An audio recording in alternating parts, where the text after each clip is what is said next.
Hello mga kabibig! Welcome back sa ating bagong YouTube channel. Ito ang pinakamaingay na YouTuber sa balat ng YouTube. Ako si Kabibig, maglabak-labak na tiyang with evidence. Ako po, ano ba itong nangyari kay Heart Evangelista?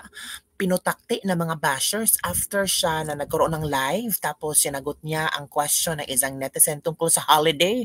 Nako po, sinabihan ng mga ilang netizen itong si Heart, huwag kang sumali daw Heart sa politika kasi ang boba mo daw. La, grabe naman. Papusing-pusing lang daw ka ikaw Heart. Paano ka na lang daw Heart, papusing-pusing, padrama-drama, huwag ka daw sumali sa politika kasi boba ka. Yan ang komento ng mga netizen tungkol kay Heart Evangelista na kung saan ay nag-comment tungkol sa holiday. Grabe mga kabibigyan. Ito kasi ang pinakumpara ng mga netizen ang sinabi ng kanyang asawa na Senator Cheese Escudero na talagang kanilang pina-analyze. O ito ha, mga kabibigyan, manood tayo para let's analyze din kung ano ito. Nako, kawawa naman si Cheese at si Heart. Oy, talagang sinabihan na wag na lang daw makialam si Heart kasi boba daw. Okay, panoorin natin ito mga kabibigyan. Let's see this one. Panoorin nyo kung gaano kapalpak mga sinasabi ng taong to. Nilang presidente, pinagsama-sama nila sa isang araw na lang na holiday. Tayo, hindi. May araw ng kagitingan, may National Heroes Day, bawat bayani nung pinatay sila, may holiday na naman. Anong sinasabi mong bawat bayani ng Pilipinas may holiday? Nag-search ako ngayon lang, nasa 3 lang at ilan ang bayani ng Pilipinas nasa 14, ikaw Cheese namumuro ka na. Ang laki ng sahod nyo dyan sa Senado, nakaupo lang naman kayo ng 2 oras. Tapos labas na ng opisina. Dapat gawing minimum wage ang sahod nyo sa gobyerno. Ang kakapal nyo. Hala. Tapos, meron pang isang video dito mga kabibig. Panoorin nyo kung... To clarify, fake news po, hindi po mababawasan ng holiday. Anong sabi ni Heart? Clarify, fake news po, hindi po mababawasan ang holiday. Go. To clarify, fake news po, hindi po mababawasan ng holiday, hindi lang siya madadagdagan. So relax, we're gonna be okay. Ako po ang kailangan dagdagan ng holiday. Kasi pag holiday, working na po. And then yes, thank you to all the viewers, everyone that's watching. Tatawagan ko na po si ni Cheese na mag-live ka na kasi importante yung ganyan. Kasi ang dami magtatanong. And even the ones that need like, you know, advice pag loss. Pag Sunday na lang. Okay. So, kasi pag weekday, ang daming trabaho. Yun na nga. Pero dapat, ano ka muna, 8 hours of sleep. Sige po. To clarify, fake news po, hindi po mababawasan ng holiday, hindi lang siya madadagdagan. So, hindi mabawasan, hindi madadagdagan. Ay, hindi ko Merong isang vlogger yata ito, sinagot si Heart Evangelista mga kabibig. As in, hindi nagpapapigil, talagang sinagot yung mga komento ni Heart. So ito mga kabibig, hahanapin ko, i-share ko sa inyo para let's also analyze kung ano ang kanyang pinupunto at sinagot niya si Heart Evangelista. So ito mga kabibig, grabe si Heart, trending ngayon. Okay, let's proceed this one.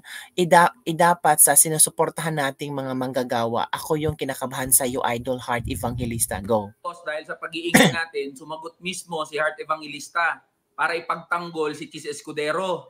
Sabi daw ni Cheese, hindi naman daw babawasan, hindi lang dadagdagan yung holidays ng mga manggagawa. Heart, kahit tignan at pakinggan mong buo, yung sinabi nung mister mo na si Cheese Escudero, ang sabi niya, lilimitahan, pinag-aaralan.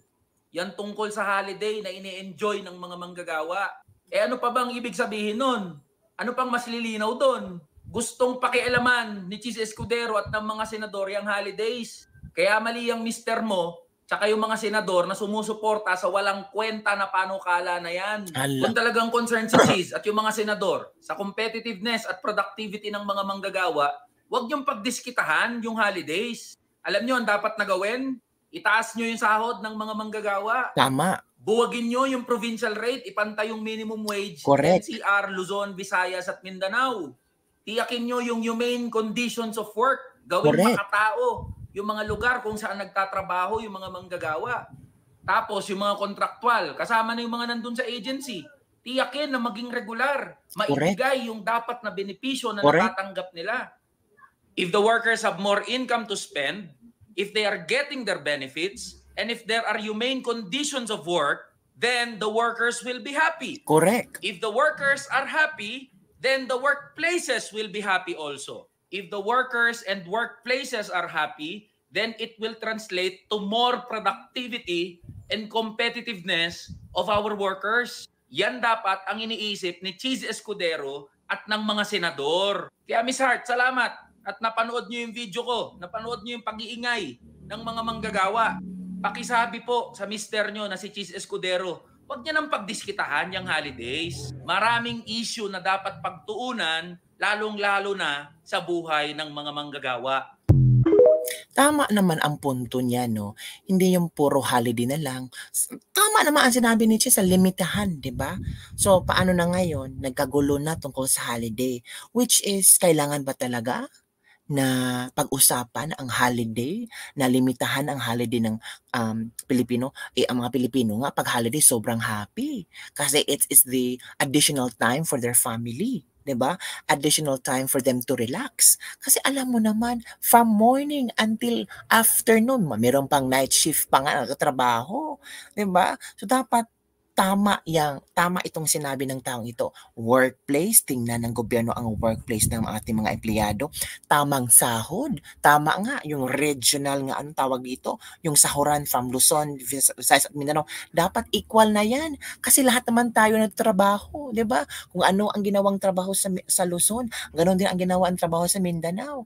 Kung nag-double effort sila, nag-double effort naman na sa Visayas at Mindanao. So, dapat ba talagang magkaiba ang minimum wage? Dapat sana ito yung tinatrabaho ng ating mga senador. Kung paano yung minimum wage sa Luzon, Visayas at Mindanao ay same lahat, hindi magkaiba. Diba? Don't tell me sa Luzon, mas productive sila, mas energized sila compare sa Visayas at Mindanao. It's a discrimination actually. Then dapat sana tingnan din ng mga senado yung working place, 'di ba? Kung safety ba, tapos additional benefits, tapos yung PhilHealth, tutukan nila, 'di ba? O nagkagulo tungkol sa PhilHealth, yung excess fund gagamitin daw sa program funds ang program appropriation ng gobyerno. Dapat yun sana ang tinitingnan nila, hindi yung holiday, limitahan ng holiday. Kayo nga sa Senado at Kongreso, kahaba-haba ng holiday nyo. Tama nga, 2 oras lang kayo nakaupo dyan. Diba? O nga, meron kayong mga extra works to do. Pero mas marami kayong time sa family nyo. Yung ibang mga congressman, ibang mga senador. Hindi naman every now and then pag may hearing kayong lahat ng senador pupunta doon. Piling-pili lang, depende kung anong committee ang mag-hearing, pati yung mga congressman. Diba mga kabibig? So sana ba, makita nila ba yung gumagawa sila ng makabuluhang batas. Yung makabuluhang batas na para sa ikabubuti ng ating ekonomiya, mental health ng mga tao, mental health ng mga empleyado, yung magandang benepisyo, yun ba? O, tingnan nyo yung mga kolorom na mga agency. O, di ba? Lalo sa mga OFW. O, yung mga may kaso ng mga OFW, yung mga may kaso na agency, yun ang tututukan nila. Yung mga contractual na mga empleyado. So, sana magising din sila sa katotohanan na hindi puro kaartihan lang, hindi puro hanggang dila lang lalabas nila kung ano ang sasabihin nila. Inasupal pa sila ng mga tao, hindi tumahimik sila. Kung ano-ano na lang ang kala mga excuses. Diba mga kabibig? Nakakalerke lang talaga. So yun lang mga kabibig ang ating latest libak-libak for today. As inawindang ako sa mga pasabog ni Heart Evangelista. Kaya Heart, masasabihan ka talaga ng taong boba. Kasi kung ano lang pinagsasabi sa mga bibig mo about politics, wag ka na lang umarte sa politics, dahil hayaan mo lang yung asawa mo ang magsalita tungkol sa kanyang sinasabi na limitahan. Pero ngayon, biglang bawi.